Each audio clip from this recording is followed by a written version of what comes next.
और मुझे पूर्ण विश्वास है मेरी पार्टी संगठन मुझे अवसर देगी और इस बार कमल का फूल भारतीय जनता पार्टी का बादशाहपुर में खिलेगा, ऐसा मेरा विश्वास है। कि कोविड के समय देश रुक गया था लेकिन सड़कों का निर्माण नहीं रुका था। अपने देश के युवाओं को इस बात से अवगत कराया है, उनको इसके प्रति जागरूक किया है कि रोजगार का मतलब सिर्फ सरकारी नौकरी नहीं होता। मैंने देश विदेश में पढ़ाई की है तो मैं ये समझता हूं कि एजुकेटेड होने का मतलब एम्प्लॉयड होना नहीं है। मैंने एक पढ़ाई की, मेरी पढ़ाई के अनुरूप मुझे रोजगार मिले वो होना बहुत आवश्यक है, तो उसके लिए मुझे स्किल्ड होना जरूरी है। हमारे 3 दिन की छुट्टी होने के कारण से हमारा जो शहरी वोट, जो भाजपा का जिसको कह सकते हैं कि इंटैक्ट वोट है, वो उसका वोटर टर्नआउट बहुत लो रहा। तो लोग छुट्टियां मनाने निकल गए और जो उनका वोटिंग राइट था उसको एक्सरसाइज नहीं किया, वोट नहीं डाल पाए, जिसका खामियाजा मुझे भुगतना पड़ा और हम इस सीट को लूज कर गए।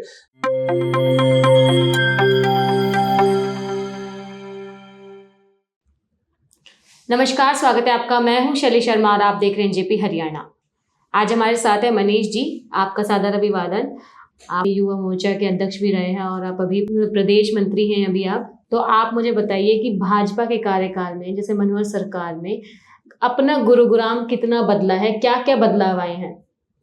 देखिए, गुरुग्राम की अगर हम बात करें तो जैसा कि आप सभी जानते हैं कि हरियाणा में जब हमारी 2014 के अंदर सरकार आई, केंद्र और राज्य में जब हमारी सरकार आई, तो पहले हरियाणा को जाना जाता था कि हरियाणा के अंदर निरंतर मांग रहती समान विकास की। केवल कुछ ही क्षेत्र में विकास कर कर वहाँ की सरकारें राज करती थी, लेकिन भारतीय जनता पार्टी की सरकार ने समान विकास, समान रोजगार देने का काम किया। हमारा गुरुग्राम जिला हरियाणा की जिसको कह सकते हैं रेवेन्यू डिस्ट्रिक्ट है, जो पूरे हरियाणा को रेवेन्यू देने का काम करते हैं। तो और मिनी इंडिया कह सकते हैं आप गुरुग्राम, जब पूरा देश का, दुनिया का व्यक्ति गुरुग्राम में रहता है। तो इंफ्रास्ट्रक्चर की अगर हम बात करें तो उसको बड़े स्तर पर पिछले 9 वर्षों में प्रदेश और राज्य, केंद्र की सरकार ने मिलकर उसको ट्रांसफॉर्म किया है।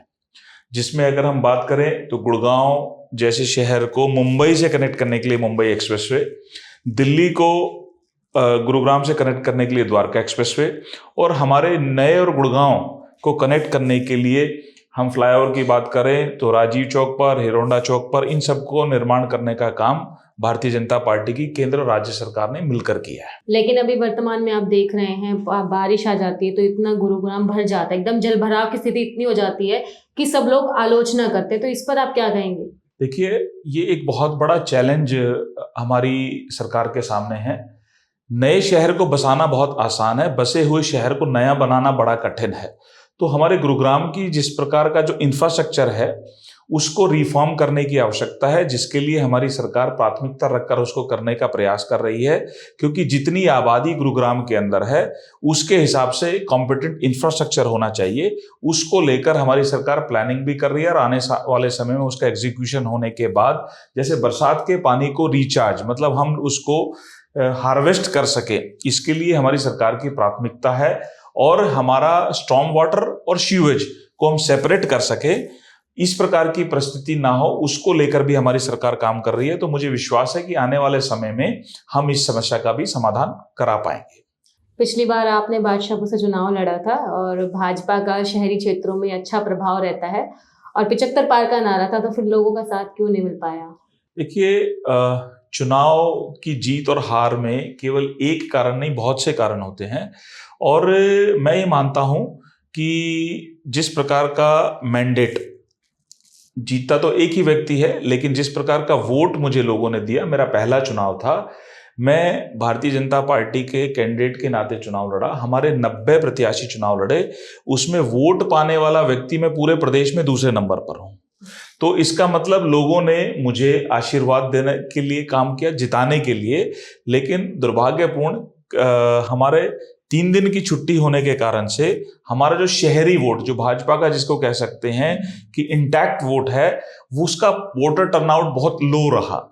तो लोग छुट्टियां मनाने निकल गए और जो उनका वोटिंग राइट था उसको एक्सरसाइज नहीं किया, वोट नहीं डाल पाए, जिसका खामियाजा मुझे भुगतना पड़ा और हम इस सीट को लूज कर गए।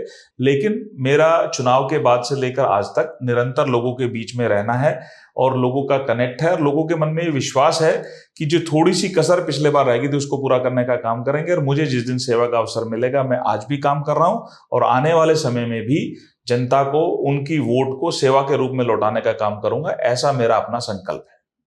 जैसे गुरुग्राम नगर निगम के चुनाव हो ही नहीं रहे हैं, मतलब काफी टाइम से हलचल चल रही है और अभी एक नया मामला भी आ गया अनुसूचित जाति में सीटें घटाने का, तो इस पर आपका क्या विचार है? क्यों देरी हो रही है चुनाव में? आम आदमी पार्टी कोर्ट का मतलब दरवाजा खटखटा रही है, तो इस पर आप क्या कहेंगे? देखिए, चुनाव की एक पूरी प्रक्रिया है और वो प्रक्रिया पूरे होने के बाद ही चुनाव हो पाएगा। जैसे कि अभी लेटेस्ट नोटिफिकेशन जारी हुआ था जिसमें हमारे डीसी को ये आदेश हुए थे कि वो इस प्रक्रिया को जल्द से जल्द पूरा कर इस कार्य को संपन्न करे ताकि आगे चुनाव के लिए उस प्रक्रिया को आगे बढ़ाया जा सके। और मुझे लगता है जब वो पूरा होने के बाद आने वाले समय में जल्द चुनाव होगा, ऐसा मेरा विश्वास है। और कोर्ट जाने का अधिकार तो सबका है, अगर देश के न्यायालय के दरवाजे सभी के लिए खुले हैं और हमारी सरकार जनहित और जनता के लिए काम करती है, कानून के दायरे में रह के काम करने वाली सरकार है, तो हम अपना काम करेंगे, वो उनको जो उचित लगता है वो करेंगे, उस बारे में तो वही बता पाएंगे। आप युवा मोर्चा के अध्यक्ष भी रहे हैं, आपने युवाओं का नेतृत्व किया है, लेकिन आप देख रहे हैं बेरोजगारी बढ़ती जा रही है और विपक्ष इसको लेकर एक नया मुद्दा उठा रहा है। जैसा कि आप सभी जानते हैं कि हमारी भारतीय जनता पार्टी की केंद्र और राज्य की सरकार ने देश में पहले बार अपने देश के युवाओं को इस बात से अवगत कराया है, उनको इसके प्रति जागरूक किया है कि रोजगार का मतलब सिर्फ सरकारी नौकरी नहीं होता। तो प्रधानमंत्री की दूरगामी सोच ने स्किल इंडिया के माध्यम से देश भर के युवाओं को स्किल्ड किया जाए, क्योंकि देखिए मैं खुद एक नौजवान हूं और मैंने देश विदेश में पढ़ाई की है, तो मैं ये समझता हूं कि एजुकेटेड होने का मतलब एम्प्लॉयड होना नहीं है। मैंने एक पढ़ाई की, मेरी पढ़ाई के अनुरूप मुझे रोजगार मिले, वो होना बहुत आवश्यक है, तो उसके लिए मुझे स्किल्ड होना जरूरी है। तो हमने ये तय किया है कि हमारे हरियाणा का प्रत्येक नौजवान शिक्षित भी हो और स्किल्ड भी हो, ताकि उसको हम प्राइवेट सेक्टर में बड़ी मात्रा में नौकरी दे सकें।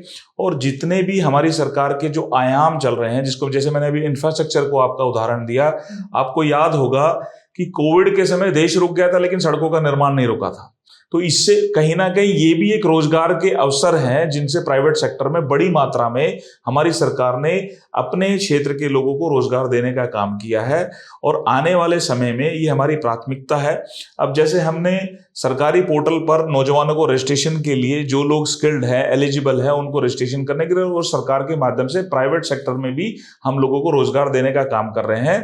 तो विपक्ष का काम है बिना तथ्यों के शोर मचाने का। और मैं पूछना चाहता हूं बाकी की उन सरकारों से कि अगर एक उंगली हमारी तरफ तो बाकी की 4 उंगली आपके स्वयं की तरफ है। आप पहले अपने गिरबान में जाके कि आपने पिछली सरकारों में नौजवानों के लिए क्या किया। वर्तमान की सरकार इस देश के जवान के लिए, इस देश के नौजवान के लिए, माताओं बहनों के लिए समर्पित है और हमने 360 डिग्री देश का विकास करने का काम किया। उसी में हमारा राज्य भी आता है और हमारे यशस्वी मुख्यमंत्री दिन रात इस बात के लिए प्रयास कर रहे हैं कि एक एक कदम अपने हरियाणा को आगे लेके जाना है। और हम ये चाहते हैं कि जितने जो बड़े उद्योग हमारे हरियाणा के अंदर है और आने वाले समय में प्रत्येक जिले में एक बड़ा उद्योग लगे जिसके कारण से रोजगार के अवसर पैदा हो, उसके लिए भी हमारी सरकार, हमारे माननीय मुख्यमंत्री जी काम कर रहे हैं। आने वाले चुनाव में बादशाहपुर से आपकी क्या तैयारियां हैं? देखिए, जैसे कि अभी राकेश दौलताबाद भी आपकी पार्टी का समर्थन कर रहे हैं, तो इस पर आप क्या कहेंगे? देखिए, अगर आप बात करें कि भारतीय जनता पार्टी की, Bharatiya Janata party part time politics करने वाले राजनीतिक दल नहीं है। भारतीय जनता पार्टी का कार्यकर्ता निरंतर, चाहे वो चुनाव लड़े या ना लड़े, मैंने चुनाव लड़ा है, मैंने जिस दिन से चुनाव लड़ा है उसके अगले ही दिन से मैं आने वाले 2024 के चुनाव के लिए मेहनत कर रहा हूं एक कार्यकर्ता के रूप में।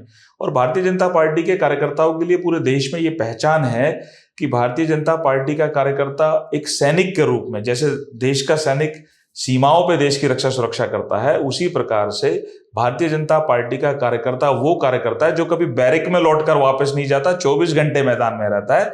ये हमारी पहचान है और हम निरंतर लोगों को सेवा के रूप में उनके बीच में काम कर रहे हैं। और मुझे पूर्ण विश्वास है मेरी पार्टी संगठन मुझे अवसर देगी और इस बार कमल का फूल भारतीय जनता पार्टी का बादशाहपुर में खिलेगा, ऐसा मेरा विश्वास है। एनजेपी से आपने बात की, आपको बहुत बहुत धन्यवाद। लेकिन आप इतना ही बता दीजिए कि आपके राजनीतिक गुरु कौन रहे हैं, क्यों राजनीति में आना हुआ? देखिए, मैं जिस संगठन का कार्यकर्ता हूं उस संगठन के अंदर व्यक्ति नहीं, संगठन ही उसका चेहरा है। जो उस दायित्व पे बैठा है उस व्यक्ति के प्रति हमारी आस्था है। और मैं पार्टी के अंदर दूसरी पीढ़ी हूँ जो कार्यकर्ता के रूप में काम कर रहा हूँ, और मैं अपने आप को सौभाग्यशाली मानता हूँ कि मुझे देश के लिए भारतीय जनता पार्टी के कार्यकर्ता के रूप में काम करने का अवसर मिला। उसके लिए मैं देश का, अपनी पार्टी का आभारी हूँ।